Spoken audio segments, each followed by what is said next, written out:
Dustin, kayang paikutin si Bianca.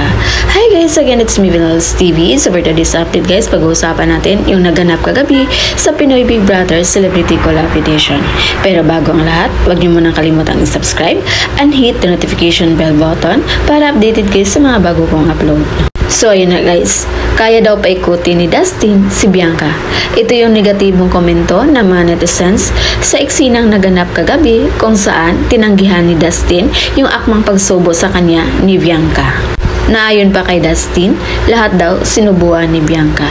Kaya ang tanging nasambit na lang ni Bianca ay hindi niya na ito kausapin pa. Kaya dahil doon, below the belt agad ang mga sinasabi nila kay Dustin. Mas madami pa daw itong roles kaysa kay Kuya.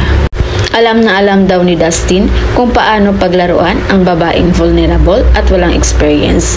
Kaya ayaw daw ni Dustin kay AC dahil palaban, manunuyo sa laki at marami ng experience. Ang gusto daw ni Dustin ay yung kaya niyang kontrolin at kaya niyang paikutin, kagaya kay Bianca.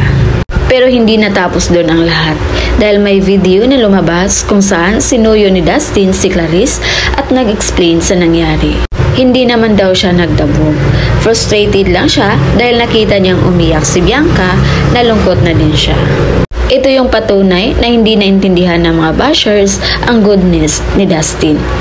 Hindi na daw kasi ito love team lang, kundi talagang real love na ni Dustin si Bianca. Kaya yung point of view natin dito guys is grabe pala magmahal ang isang Dustin.